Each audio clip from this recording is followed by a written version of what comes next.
Je suis professeure des écoles depuis 1995 et en fait ce qui m'a amenée à changer de voie, c'est la difficulté de se sentir isolée dans la prise en charge d'élèves à besoins particuliers car je n'arrivais plus à aider chaque enfant qui m'était confié. Or pour moi c'est ce qui était fondamental avant même la transmission de savoir.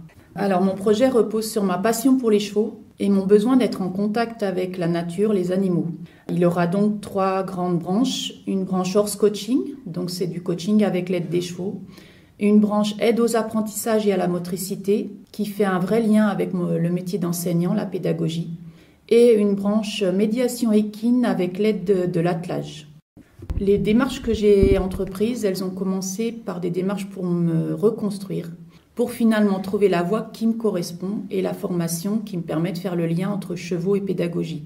Donc différentes personnes m'ont accompagnée, une conseillère en ressources humaines, un conseiller formateur et praticien en relations d'aide. J'ai rencontré des équithérapeutes, j'ai assisté à un équimeeting, voilà, tous ces petits jalons qui m'ont aidé à avancer.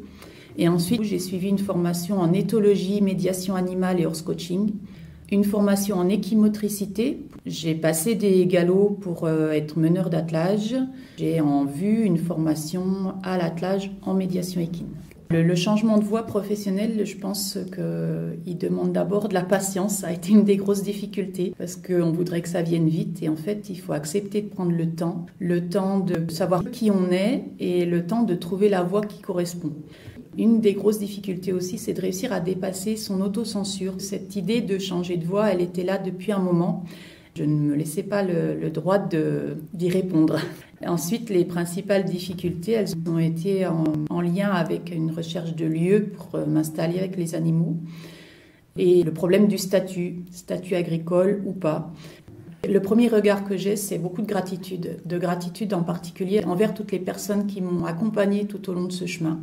Chaque personne a apporté sa petite pierre à l'édifice. Pour moi, ça a été important parce que chacune avait son regard particulier sur moi. Ça m'a permis de moi me regarder autrement et d'accepter qui j'étais avec mes faiblesses mais aussi mes forces. Et le deuxième, c'est un grand sentiment de paix, de sérénité, même si tout n'est pas encore, on va dire, en place. Je pense que jamais ça ne le sera d'ailleurs, ça va continuer d'évoluer.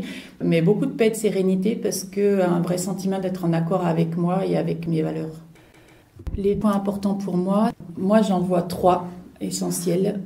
D'abord, prendre le temps de construire son projet, de le mûrir. Ça ne se fait pas en un jour, même si parfois on voudrait que ça aille plus vite. Et du coup, ça fait le lien avec le deuxième. Tous les contretemps, pour moi, ont été autant d'occasions de préparer, de réfléchir.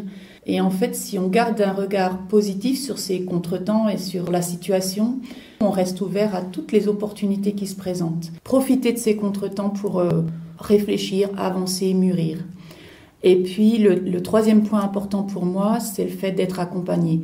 Je crois que c'est essentiel d'être soutenu par son entourage proche, mais aussi par des personnes extérieures qui, du coup, n'ont pas d'a priori ni d'étiquette à nous mettre sur le dos, juste qui sont là pour apporter leur regard, leurs compétences pour nous faire avancer.